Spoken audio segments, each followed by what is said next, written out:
Hello students, welcome back to ND commerce classes. कैसे हो आप सब? मुझे आशा है कि आप सब अच्छे होंगे। तो हमने स्ट्रेटेजिक मैनेजमेंट की यूनिट फर्स्ट जो है वो पढ़ ली थी और उसके बाद वो उस बीच में ही रह गया था, है ना। तो वो अब हम कंप्लीट कर लेंगे क्योंकि अभी पेपर भी होने वाले हैं जनवरी में। तो आज हम स्ट्रेटेजिक मैनेजमेंट की यूनिट सेकंड को पढ़ेंगे और बड़े ही अच्छे से पढ़ने वाले हैं। तो चलिए शुरू करते हैं। ओके, तो हमारा जो फर्स्ट टॉपिक है वो है लेवल्स ऑफ स्ट्रेटजी। स्ट्रेटजी के लेवल्स बड़े इंपॉर्टेंट टॉपिक है भैया। तो इसमें लेवल्स को मतलब डिफाइन करना आ जाता है और एक स्पेसिफिक लेवल के बारे में ब्रीफ हिस्ट्री, मतलब पूरा कुछ मांग लेते हैं कि इसके इस स्ट्रेटजी को डिफाइन करो। और कभी कभी जस्ट ये बोल देते हैं कि डिफाइन लेवल्स ऑफ स्ट्रेटजी, तो कुछ भी आ सकता है, देख लेंगे। इसके अलावा आज हम पढ़ेंगे स्वोट एनालिसिस क्योंकि उससे रिलेटेड क्वेश्चन भी आ जाते हैं, और कॉर्पोरेट रीस्ट्रक्चरिंग क्योंकि सेकेंड यूनिट ना उसमें बहुत सारे टॉपिक हैं। तो देखती हूँ कि आज हो पाता है या नहीं हो पाता पूरा कंप्लीट। तो चलिए शुरू करते हैं। लेवल्स ऑफ स्ट्रेटजी, क्योंकि मैंने स्ट्रेटजी का मीनिंग पहले ही बता दिया था, बट फिर भी एक बार फिर से पढ़ लेते हैं कि स्ट्रेटजी होती क्या है। ओके, तो स्ट्रेटजी इज अ प्लान और action designed to achieve a long term goal of an organisation. कि स्ट्रेटजी को हम प्लान भी बोल सकते हैं और एक्शन भी बोल सकते हैं, है ना। और ये किस लिए डिज़ाइन किया जाता है? ताकि हम एक हमारी जो ऑर्गेनाइजेशन है, संस्था है, बिजनेस है, उसका लॉन्ग टर्म गोल, मतलब एक लंबे टाइम के लिए हम जो गोल बनाते हैं उसको हम अचीव कर सके, उसके लिए बनाते हैं हम स्ट्रेटजी। जनरली जो स्ट्रेटजी होती है उसको 3 पार्ट्स में डिवाइड किया जाता है। ओके, तो वो 3 पार्ट्स है कौन कौन से? तो ये है वो 3 part: corporate level strategy, business level strategy and functional level strategy. Corporate level strategy वो होती है जो कि टॉप पे होती है, मतलब सबसे पहले ये बनाई जाती है, देन उसके बाद बिजनेस लेवल स्ट्रेटजी बनाई जाती है, एंड देन लास्ट में फंक्शनल लेवल स्ट्रेटजी बनाई जाती है। इसको समझने के लिए देखो एक डायग्राम और बनाया मैंने। फॉर एग्जाम्पल, ये ग्रुप ऑफ कंपनीज है, कंपनी बिजनेस ए, बिजनेस बी, बिजनेस सी, या फिर कंपनी ए, कंपनी बी, कंपनी सी। तो इनका ग्रुप जो होगा, ये सबका ग्रुप मिलके एक इंडस्ट्री बन जाता है। तो वो जो इंडस्ट्री है वहाँ पे एक हायर लेवल पे बंदे जो बैठे हुए हैं, यानी सीईओ हो गए हमारे, या फिर बोर्ड ऑफ डायरेक्टर हो गए, या जनरल मैनेजर हो गए, यानी ये बंदे जो हैं ये बनाते हैं स्ट्रेटजी सबसे ऊपर के लेवल पे, और वो लेवल कहलाता है कॉर्पोरेट लेवल। और वहाँ पे जो स्ट्रेटजी बनती है वो बनती है कॉर्पोरेट लेवल स्ट्रेटजी। उसके बाद कॉर्पोरेट लेवल पे बना दी। अब हर एक कंपनी के जो है कुछ ना कुछ ब्रांचेज में बटी होंगी ना, हर एक बिजनेस जो है कहीं ना कहीं पे, जैसे जो बिजनेस ए था उसकी 2 ब्रांचेज है, फिर बी की 2 है, फिर सी की 2 है, 3 भी हो सकती है ना।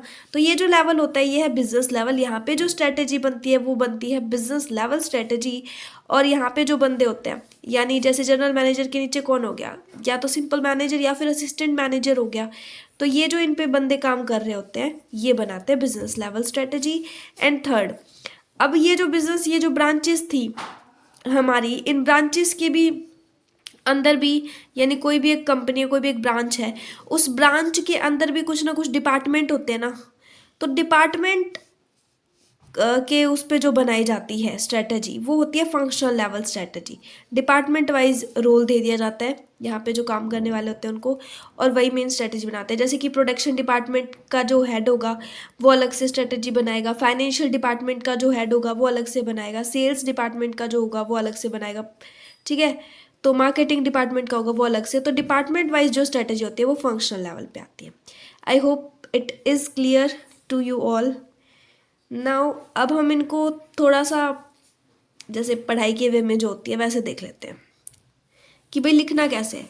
तो corporate level strategy, it is a top level strategy, ठीक है। It involves the decision that top managers makes to enter and gain competitive advantage. Top level strategy है और टॉप मैनेजर्स ही इसमें डिसीजन लेते हैं ताकि वो कॉम्पिटिटिव एडवांटेज जो है, यानी अपने कॉम्पिटिटर से ज़्यादा प्रॉफिट जो है वो अर्न कर पाए। यानी टॉप लेवल पे जो बंदा होगा वो स्ट्रेटेजी बनाएगा। Example, strategy related to market scope, geographical scope, कि हमारा एरिया ना बिजनेस का सिर्फ इतना ही था और हमने अपना उसका जोग्राफिकल जो एरिया है हम उसको एक्सपेंड करना चाहते हैं, बढ़ाना चाहते हैं, यानी दादरी से बाहर भी हमने अपना बिजनेस लगाना है ना भाई, और कहीं पे भी लगाना है। फॉर एग्जांपल, हम हरियाणा में है तो हरियाणा से बाहर हमें लगाना है हमारा बिजनेस। जैसे हमने गुजरात में लगाना है, ठीक है, हमने पश्चिम बंगाल में लगाना है, तो ये चीज़ें होगी। तो यानी जब हम अपनी जोग्राफिकल स्कोप को बढ़ाना चाहते हैं तो जो मेन हेड होगा टॉप लेवल ही लेगा इस तरह का डिसीजन स्कोप से रिलेटेड, है ना। तो वो जो स्ट्रेटजी होगी वो होगी कॉर्पोरेट लेवल स्ट्रेटजी।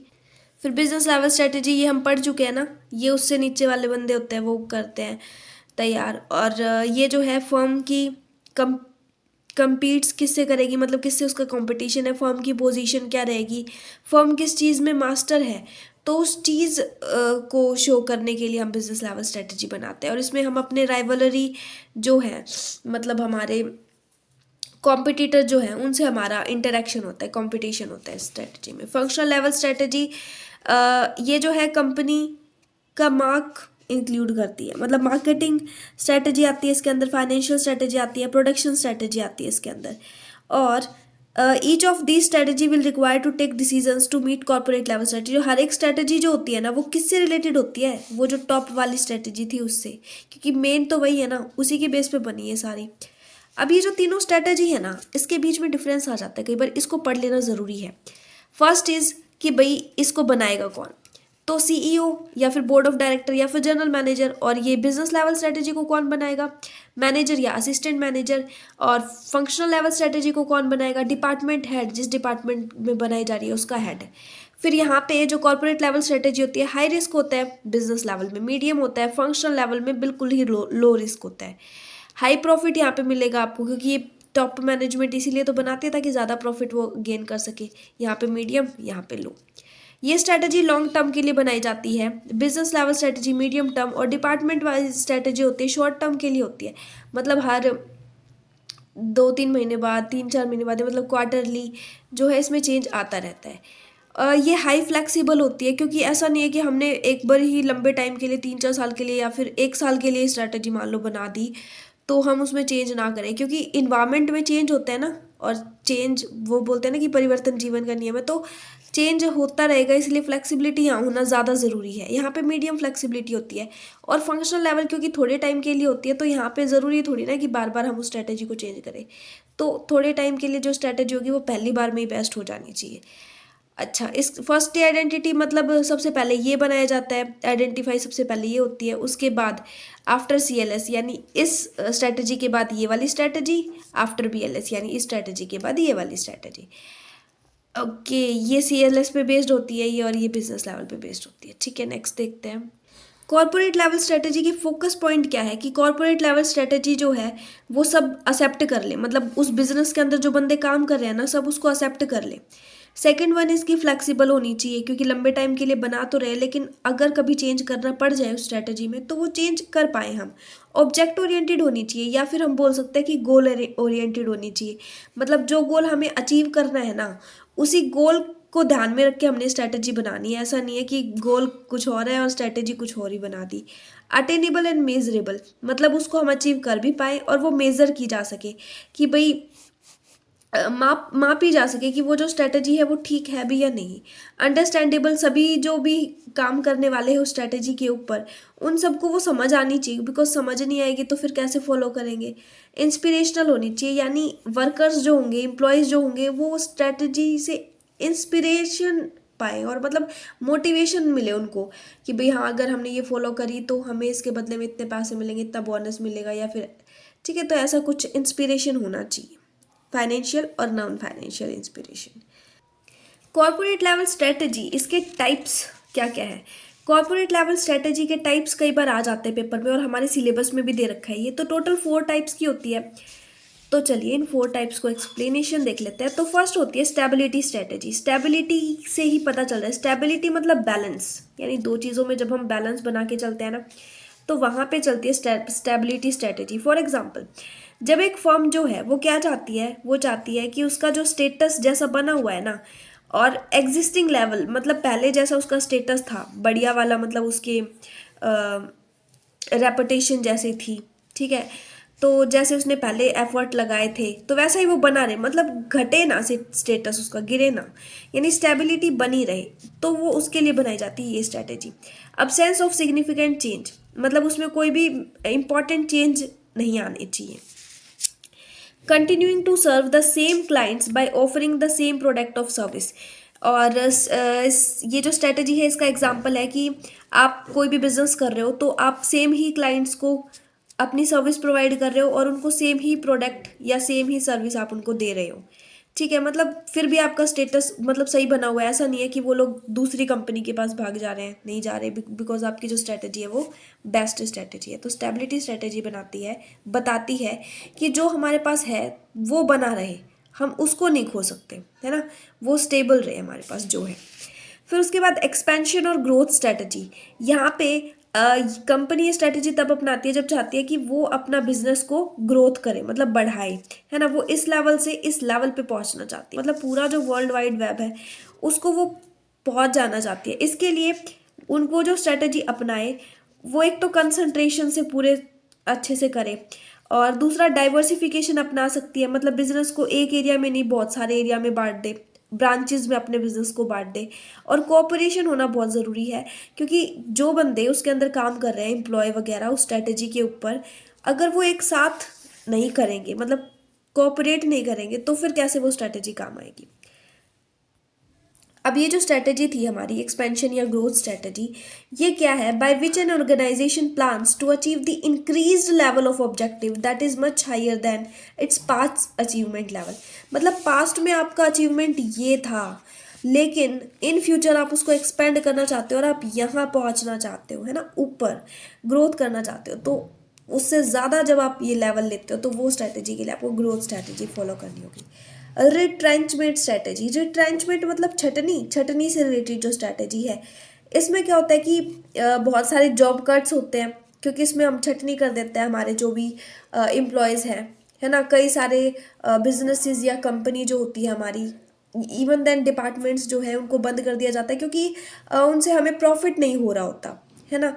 तो इससे कुछ हद तक बहुत सारे लोगों की नौकरी चली जाती है और हमारा जो लेवल है वो भी डाउन हो जाता है। ये तभी होता है जब बिजनेस जो है वो लॉस में चल रहा होता है। Then an organisation substantially reduces the scope of it activity, जब वो अपनी एक्टिविटी जो है उसके स्कोप को, उसके जो एरिया है उसको रिड्यूस कर दे, कम कर दे। विड्रॉइंग फ्रॉम सर्टेन मार्केट्स, और बहुत सारे मार्केट में मान लो वो फैली हुई है तो उसमें से कुछ मार्केट्स में से वो खुद को हटा ले। Discontinuation of selling certain product, कुछ प्रोडक्ट को बेचना वो बंद कर दे। क्यों? क्योंकि वो प्रोडक्ट से उनको प्रॉफिट ही नहीं हो रहा, उन मार्केट से उनकी सेल ही नहीं हो रही है ना, इस वजह से वो ये सब कर रही है। तो वो उसके लिए कौन सी स्ट्रेटेजी अपनाएगी? री इंट्रेंचमेंट स्ट्रेटेजी। नेक्स्ट आती है combination strategy. Combination strategy different strategy का कॉम्बिनेशन होता है, जैसे कि कुछ बिजनेस में स्टेबिलिटी है, कुछ में ग्रोथ स्ट्रेटेजी अपना रहे हैं हम। इसी तरह कुछ बिजनेस में स्टेबिलिटी स्ट्रेटेजी है, कुछ में रिट्रेंचमेंट है, कुछ में ग्रोथ स्ट्रेटेजी है, कुछ में रिट्रेंचमेंट है। मतलब अलग अलग, ऐसा तो है नहीं ना कि सिर्फ एक ही बिजनेस, हमारे पास दो तीन बिजनेस भी हो सकते हैं, तो हर एक बिजनेस जैसा चल रहा है उस हिसाब से स्ट्रेटेजी हम वहाँ फॉलो करते हैं, तो वो होती है कॉम्बिनेशन स्ट्रेटेजी। ग्रांड स्ट्रेटेजी, वैसे ये इसका पार्ट था नहीं, बट पूछ लिया जाता है पेपर में 2 मार्क्स में भी कि what do you mean by grand strategy. तो ग्रांड स्ट्रेटेजी हमारी वही है, कॉर्पोरेट लेवल स्ट्रेटेजी ही। तो चाहे कॉर्पोरेट लेवल स्ट्रेटेजी आ जाए, उसके टाइप्स आ जाए, तो आप कर दोगे, है ना, एक्सपेंशन, ग्रोथ, स्टेबिलिटी, रिट्रेंचमेंट। लेकिन अगर आ जाए कि ग्रांड स्ट्रेटेजी क्या है और इसके टाइप्स क्या है, तो इसमें भी आप कॉर्पोरेट लेवल स्ट्रेटेजी वाले टाइप्स ही लिखोगे, क्योंकि ग्रांड स्ट्रेटेजी और कॉर्पोरेट लेवल स्ट्रेटेजी दोनों सेम ही होती है। इसको भी टॉप लेवल मैनेजर सिलेक्ट करते हैं, इसको मास्टर स्ट्रेटेजी भी बोला जाता है। इंटरनल और एक्सटर्नल एनवायरनमेंट पे ये बेस्ड होती है, मतलब कंपनी का जो एनवायरनमेंट है और बाहर मार्केट का जो एनवायरनमेंट है, दोनों पे। इसमें भी एक्सपेंशन, इनोवेशन, क्वालिटी इंप्रूवमेंट, ये सारी चीज़ें आती है। Generally grand strategy and corporate strategy considered same, और जनरली ये दोनों सेम ही होती है, ये मैं आपको बता चुकी हूँ। उसके बाद रिट्रेंचमेंट स्ट्रेटेजी के ऊपर 16 मार्क में क्वेश्चन आया हुआ था कि इसको एक्सप्लेन करो अच्छे से, तो इसका मीनिंग सब कुछ लिख के उसके बाद इसके जो टाइप्स हैं उसको हम एक्सप्लेन कर देंगे, क्योंकि इसके टाइप्स भी आए हुए थे। तो देखो, इसके टाइप में फर्स्ट आती है turn around strategy. Turn around strategy क्या है? That reduce the harmful effect that affect the performance of business, कि भाई कुछ ऐसे हार्मफुल इफेक्ट जिसकी वजह से बिजनेस की परफॉर्मेंस पे प्रभाव पड़े, तो उसको ख़त्म करने के लिए स्ट्रेटजी फॉलो की जाती है। इट रिवर्स नेगेटिव डायरेक्शन में काम कुछ करती है ये।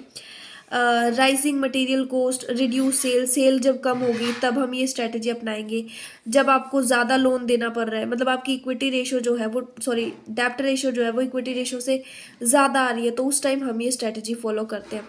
जब आपके प्रॉफिट कम होते हैं उस टाइम हम ये स्ट्रेटजी फॉलो करते हैं। एग्जाम्पल देखिए, 2006 में डेल टेक्नोलॉजी जो थी, उन्होंने देखा कि उनकी जो सेलिंग है वो कम चल रही है, मतलब सेल हो नहीं रही, तो उन्होंने क्या सोचा कि हम कॉस्ट को कम कर देते हैं।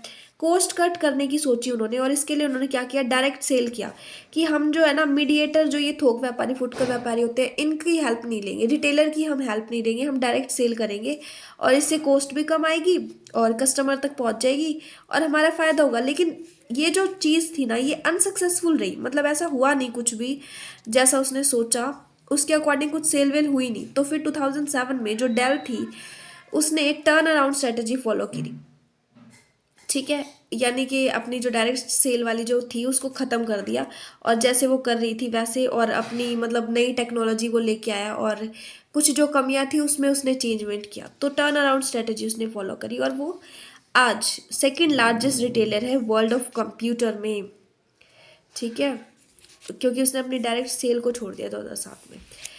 उसके बाद ये हमारी फर्स्ट टाइप थी ना रिट्रेंचमेंट स्ट्रेटजी की, turn around strategy. Okay, second type हमारी है कैप्टिव कंपनी स्ट्रेटजी। इसमें क्या है, एक कंपनी जो है वो डिपेंड करती है अदर कंपनी पे, किसके लिए, ताकि वो सरवाइव कर सके, ताकि वो कंपनी जिंदा रह सके। तो जो कंपनी डिपेंड कर रही है दूसरे पे वो स्मॉलर कंपनी, और जो दूसरी कंपनी होगी वो बिगर कंपनी। इसमें ये स्ट्रेटेजी तब फॉलो की जाती है जब ये कंपनी खुद के लॉस वॉस मतलब नहीं कर पा रही, तो दूसरी कंपनी के अंडर आ जाती है, फिर दूसरी कंपनी ही इसका सारा देखभाल सब कुछ करती है ना, और इसको गारंटेड रेवेन्यू दी जाती है इस छोटी कंपनी को कि भाई आपको रेवेन्यू मिलेगी साल भर की, बस आपको हमारे अंडर काम करना है, और इसको मतलब ज़्यादा कुछ प्रॉब्लम नहीं होती उस टाइम। फिर उसके बाद नेक्स्ट है डिवेस्टमेंट स्ट्रेटजी। डिवेस्टमेंट स्ट्रेटजी क्या है, it involves a company selling off a portion of its assets often to improve company value and obtain higher efficiency. कि इसमें कंपनी जो है वो क्या कर देती है, अपना एक एसेट्स का एक हिस्सा या फिर अपना कोई भी एक मतलब कंपनी का वो हिस्सा जिसकी वजह से हमें प्रॉफिट नहीं मिल रहा, तो एसेट का वो हिस्सा या डिपार्टमेंट का वो हिस्सा या उसकी कोई ब्रांच का हिस्सा जो है उसको सेल आउट कर देती है, बेच देती है, ठीक है, और ताकि उसको बाकी जो है उनसे हायर एफिशिएंसी मिल सके। और ऐसा क्यों किया वो भी हमने लिख दिया, क्योंकि उनसे उसको एक्सपेक्टेड रिजल्ट नहीं मिल रहे। लॉसिंग जो एसेट्स है उसको बेच देगी, बैंक करप्सी वाली कोई एसेट्स है या कंपनी है तो उसको बेच देगी, ठीक है। तब ये सब जब वो करती है तो वो डिवेस्टमेंट स्ट्रेटेजी का पार्ट होता है। लिक्विडेशन स्ट्रेटेजी, ये एक बिजनेस, एक कंपनी है, उस पर ताला लग जाता है तो उसके क्लोजर से रिलेटेड है। मतलब लिक्विडेशन का मतलब हम पढ़ चुके हैं +1 +2 में कि जब भी कोई कंपनी बंद हो जाती है तो वो लिक्विडेशन स्ट्रेटेजी फॉलो करती है। ये फाइनल ऑप्शन होता है, जब हम सब कुछ कर करके देख चुके हैं और कुछ नहीं हो रहा तो लास्ट में हमने फाइनल ऑप्शन लिक्विडेशन स्ट्रेटेजी का अपनाया कि अब तो कंपनी बंद करनी पड़ेगी। लॉस्ट पॉसिबिलिटी इन फ्यूचर, कि भाई फ्यूचर में लॉस्ट ही होने वाला है, मतलब सिर्फ हानि हानि होने वाली है, तो फिर हम उसको बेच ही वो कर देंगे, बंद ही कर देंगे। Damage reputation income in the market, और इसकी वजह से हमारी रेपुटेशन भी बढ़िया नहीं आई और हमें इसकी वजह से हो सकता है कि हमारी एसेट सेल करने में भी बहुत ही परेशानियों का सामना करना पड़ जाए। तो ये हमारी जो रिट्रेचमेंट स्ट्रेटेजी है उसका एक्सट्रीम लेवल है, फाइनल लेवल है, in which you permanently close your company and sell all of your resources. तो ये थे टाइप्स जो कि आ जाते हैं कई बार 16 मार्क्स में, मैंने 2 बार देखा है, प्रीवियस ईयर क्वेश्चन में आया हुआ था ये। उसके बाद नेक्स्ट हम पढ़ लेते हैं हमारा स्वोट एनालिसिस। बड़ा इंटरेस्टिंग सा टॉपिक है और ये भी हम पढ़ चुके हैं, बीकॉम में हम पढ़ चुके हैं ये स्वोट। तो SWOT, S मीन स्ट्रेंथ ताकत, W मतलब वीकनेस कमजोरी, O मतलब अपॉर्चुनिटी अवसर यानी चांस जो हमें मिलता है, और T यानी थ्रेट चुनौतियाँ जिनका हमें सामना करना पड़ता है। It is the best tool for identifying and analyzing an organization strength weakness opportunities and threats. ये एक ऑर्गेनाइजेशन की स्ट्रेंथ, उसकी वीकनेस क्या है, उसको क्या क्या अपॉर्चुनिटीज़ मिल सकती है, किन किन चुनौतियों का सामना करना पड़ता है, तो उसके बारे में हमें स्वॉट एनालिसिस बताते हैं। तो 16 मार्क्स के लिए बड़ा ही इंपॉर्टेंट क्वेश्चन है ये। तो एज फॉर स्ट्रेंथ, स्ट्रेंथ जो होती है वो एक ऑर्गेनाइजेशन को क्या आंसर देती है कि what do you do well, कि आप जो है कैसे अच्छा कर सकते हो एक बिजनेस को ताकि आपको प्रॉफिट वगैरह मिल सके, कौन से यूनिक रिसोर्सेज आप यूज़ कर सकते हो ताकि आपका बिजनेस प्रॉफिट ज़्यादा अर्न कर सके, और बाकी जो है, बाकी जो भी आपकी कंपनी के चाहे राइवलरीज हो या फिर आपकी कंपनी के जो पार्टिसिपेंट हैं वो कैसे आपकी स्ट्रेंथ को कैसा मानते हैं। एग्जाम्पल के तौर पर बेसिक स्ट्रेंथ क्या हो सकती है एक ऑर्गेनाइजेशन की, कि भी उसका ब्रांड बढ़िया हो, जैसे कि एप्पल आईफोन है ना, और मतलब ताकि उसके ब्रांड की वजह से तो उसकी इमेज होती है और ये उसकी बेस्ट स्ट्रेंथ होती है। कस्टमर का एक्सपीरियंस बढ़िया रहा हो उस बिजनेस के प्रति, आपने कस्टमर को सर्विस अच्छी प्रोवाइड करी होती हो, ये आपकी स्ट्रेंथ है, ये आपकी ताकत है। आपकी एडवर्टाइजिंग स्किल्स अच्छी है तो ये आपकी स्ट्रेंथ है। वीकनेस, ओ कमज़ोरी, तो इसमें जो वीकनेस होती है वो मतलब क्या आंसर देती है कि आपको क्या इम्प्रूव करना है, ठीक है। और अदर जो है वो आपकी वीकनेस को लेके क्या सोचते हैं। बेसिक वीकनेस क्या हो सकती है, बढ़िया ब्रांड ना हो, ब्रांड ही अच्छा नहीं होगा तो फिर कैसे चलेगा आपका business. Lack of capital, capital आपने अच्छे से नहीं लगाई। लेस स्किल्ड एम्प्लॉय, एम्प्लॉय अच्छे स्किल्ड एम्प्लॉय नहीं है तो ये भी कमजोरी है ना आपकी बिजनेस की। हाई लेवल ऑफ डेट, और आपके ऊपर बहुत सारा धन उधार है तो फिर भाई बिना मनी इतनी उधार में होगी तो फिर बिजनेस कैसे चलेगा, और कोई बिजनेस तो उधार देने के लिए मतलब तैयार ही नहीं होगा बैंक बैंक तो। फिर नेक्स्ट है अपॉर्चुनिटी। अपॉर्चुनिटी ये क्या आंसर देता है कि what opportunity are open for you, कि आपके बिजनेस के लिए कौन कौन सी अपॉर्चुनिटी खुली हुई है, आप जो है कैसे अपनी स्ट्रेंथ को अपनी अपॉर्चुनिटी में बदल सकते हो, और क्या क्या ट्रेंड्स हैं जिसके आप एडवांटेज पा सकते हो। अपॉर्चुनिटी यानी अवसर, हमें यहाँ से यहाँ जाना है, अपने बिजनेस को ग्रोथ करना है, क्योंकि ये जो अवसर ही होते हैं जिनकी वजह से हमारा बिजनेस जो है वो ग्रोथ करता है। बस हमें इन अवसर को पहचानना है और उन्हें अचीव कर लेना है। कुछ एक बेसिक एग्जांपल है, जैसे नया रिटेल स्टोर आप खोलने का आपके पास कोई अपॉर्चुनिटी आ जाए, है ना, और कोई प्रोडक्ट आपने लॉन्च करना है तो उससे रिलेटेड आपके पास कुछ आ जाए, आप अपने प्रोडक्ट को एक्सपेंड कर सकते हो, ये आपकी अपॉर्चुनिटी है। मार्केट को इन्फ्लुएंस कर सकते हो, या फिर आप कंपनी को किसी फॉरेन कंपनी से कोई ऑफर मिल जाए तो this is the opportunity for your business. Next आता है थ्रेट। थ्रेट यानी चुनौती, है ना, रेड का साइन, क्रॉस का साइन जो है, तो चुनौतियों से अक्सर लोग डर जाते हैं। तो ये जो आंसर है क्या आंसर देता है कि कौन कौन सी चुनौतियां हैं जो आपको नुकसान पहुंचा सकती है, और आपके कॉम्पिटिटर्स क्या कर रहे हैं और आप उन चुनौतियों का सामना करोगे तो कैसे करोगे। तो एग्जांपल्स क्या है कि भाई गला काट प्रतियोगिता है, और सेल जो है वो गिर रही है आपकी, और हड़तालें वगैरह हो रही है, डिक्लाइन, DEC डिक्लाइन सेल। उसके बाद स्ट्राइक, हड़तालें, और नई टेक्नोलॉजी आ गई और आप उस टेक्नोलॉजी को अडेप्ट नहीं कर पा रहे, तो ये भी चुनौती है भाई कि हमें भी अडेप्ट करनी होगी।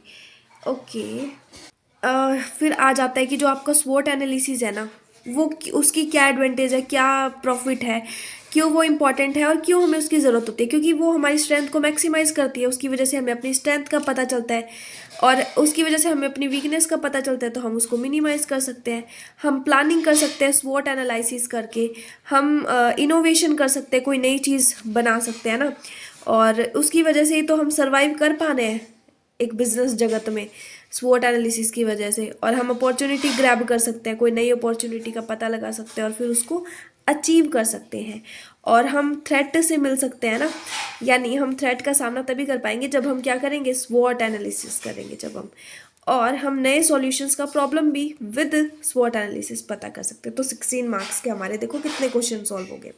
एक लास्ट क्वेश्चन रह गया, कॉर्पोरेट रीस्ट्रक्चरिंग, 2 मिनट का है तो ये भी कर ही लेते हैं ना, क्योंकि फिर उसके बाद सेकंड यूनिट में और भी टॉपिक्स रहने वाले हैं तो वो पार्ट 2 में डाल दूंगी मैं। तो कॉर्पोरेट रीस्ट्रक्चरिंग, रीस्ट्रक्चरिंग मतलब किसी चीज़ को दोबारा से स्ट्रक्चर करना, री का मतलब ही होता है दोबारा, तो रीअरेंज करना आपके बिजनेस या फिर कंपनी को, ओके, एंड ताकि हम उसको और भी अच्छे से और भी इफेक्टिव तरीके से हम उसको चला सकें। तो एक कंपनी जो है वो ग्रो तभी करेगी ना जब हम उसको रिस्ट्रक्चर करेंगे, यानी हर एक चीज़ को जैसे कि रिफ्रेश करना ज़रूरी होता है, जैसे कि हमारा मोबाइल है ना, अदरवाइज हैंग हो जाएगा। तो टाइम टू टाइम हर एक चीज़ को रिस्ट्रक्चर करना, उसमें कुछ ना कुछ चेंज लाना ज़रूरी होता है, क्योंकि कॉम्पिटिटिव एनवायरनमेंट में ग्रो करने के लिए ये चीज़ ज़रूरी है। तो जब हम रिस्ट्रक्चरिंग करते हैं तो इसका हमें फ़ायदा क्या होता है, तो हम रिस्ट्रक्चरिंग कैसे कर सकते हैं, मर्जर कर सकते हैं, हमारी कंपनी दूसरी कंपनी में जाके मिल जाए, 2 कंपनी मिल जाएंगी ना तो दोनों की टेक्नोलॉजी लगेगी तो ग्रोथ अच्छी होगी। या फिर हमारी कंपनी अच्छे से काम नहीं कर रही तो दूसरी कंपनी हमें खरीद ले, एक्वायर कर ले एक्विजिशन के थ्रू, तो साइज़ बड़ा हो जाएगा, तो ये इसका बेनिफिट है रीस्ट्रक्चरिंग का। मार्केट शेयर इंक्रीज हो जाएगा, बढ़ जाएगा। और जब हम अपना बिजनेस लेवल बढ़ा लेते हैं तो इससे हमें लार्ज स्केल पे बचतें प्राप्त होने लगती है। नई टेक्नोलॉजी हम अडेप्ट कर पाएंगे। अगर हमने मर्जर कर लिया तो हमारी कंपनी की टेक्नोलॉजी दूसरी कंपनी यूज़ कर पाएगी, दूसरी हमारी हम कर पाएंगे, मतलब दोनों मिल गई ना, अब तो भाई भाई हो गए, तो नई टेक्नोलॉजी हम ले पाएंगे। डाइवर्सिफिकेशन हो पाएगा, मतलब कि हम और भी हिस्सों में अपने बिजनेस को बांट पाएंगे। कंपटीशन रिड्यूस हो जाएगा। पहले उसी कंपनी से हमारा कंपटीशन था, लेकिन अब तो दोनों मर्ज होगी, मिल गई, तो कंपटीशन कम हो गया, तो ये बेनिफिट है। टैक्स बेनिफिट भी हमें मिलता है इससे, मतलब टैक्स कम पे करना पड़ता है। स्ट्रॉन्ग ब्रांड, पहले सिर्फ एक ब्रांड था, अब 2 ब्रांड है। और अब जब 2 कंपनीज बेस्ट कंपनी जब मिल जाए तो स्ट्रॉन्ग ब्रांड हो जाएगा ना, राइट। फिर जैसे कि अभी जो है वोडाफोन और जो ये आइडिया दोनों मिल चुके हैं ना, तो मतलब डबल धमाका वाला चीज़ हो जाती है। फिर टाइप्स, अब कैसे कैसे मतलब हम कर सकते हैं रीस्ट्रक्चरिंग, मर्जर, मतलब एक कंपनी और दूसरी कंपनी दोनों मिल जाए। या फिर एक्विजिशन, मतलब ये कंपनी जो है वो दूसरी कंपनी को क्या कर दे, खरीद ले, एक्वायर कर ले। जॉइंट वेंचर में भी दोनों मिलके एक साथ बिजनेस चलाती हैं। Purchasing asset of another company के एसेट को परचेज कर लेना। बाय बैक ऑफ शेयर्स को दोबारा से बाय कर लेना, खरीद लेना। ग्लोबल चैलेंजेस क्या होती है कॉर्पोरेट रीस्ट्रक्चरिंग के लिए? Moving from strategy to execution, कि इसमें हमने स्ट्रेटेजी नहीं बनानी पड़ती, बल्कि इसमें हमें काम करना होता है, एग्जीक्यूट करना होता है हमारे प्लान को। रेसिस्टेंस ऑफ कंपनी लीडर्स, और कभी कभी क्या होता है कि कंपनी जो लीडर्स होते हैं वो भी इसको अपनाते नहीं है, मतलब विरोध करते हैं इसका, तो ये सबसे बड़ा चैलेंज हो जाता है। गैप्स इन टैलेंट्स, मतलब टैलेंट की कमी हो, मतलब किसी को कॉर्पोरेट रिस्ट्रक्चरिंग करनी आती ना हो, या फिर ढंग से ना हो पाए, मतलब कुछ ऐसा कि अगर टैलेंट की कमी है तो वो बड़ा ही चैलेंज है कॉर्पोरेट रिस्ट्रक्चरिंग में। कोऑर्डिनेशन नहीं होता ना एम्प्लॉयज़ के बीच में, एम्प्लॉयज़ भी नहीं चाहते कि ऐसा हो, मतलब रिस्ट्रक्चरिंग हो, क्योंकि कोई भी है जो पहले से इन्वायरमेंट में काम कर रहा है उसी में करना चाहता है, चेंज नहीं करना चाहता। और कट थ्रोट जो कंपटीशन है वो सबसे बड़ा चैलेंज है कॉर्पोरेट रिस्ट्रक्चरिंग में। तो आज सेकंड यूनिट के बहुत सारे टॉपिक हमने पढ़े और वीडियो काफ़ी बड़ी हो चुकी है अभी। तो आई होप आपको वीडियो पसंद आई होगी। अगर वीडियो पसंद आई हो तो वीडियो को लाइक कीजिए, लाइक बटन पे क्लिक करके, और कमेंट आप कर सकते हो। और वीडियो को शेयर ज़रूर करना ताकि सभी बच्चे इसको पढ़ सके, है ना। पेपर है अभी जनवरी में, आपको पता तो है ही। और जिसने अब तक चैनल सब्सक्राइब नहीं करा वो चैनल को सब्सक्राइब कर दे। Thank you so much.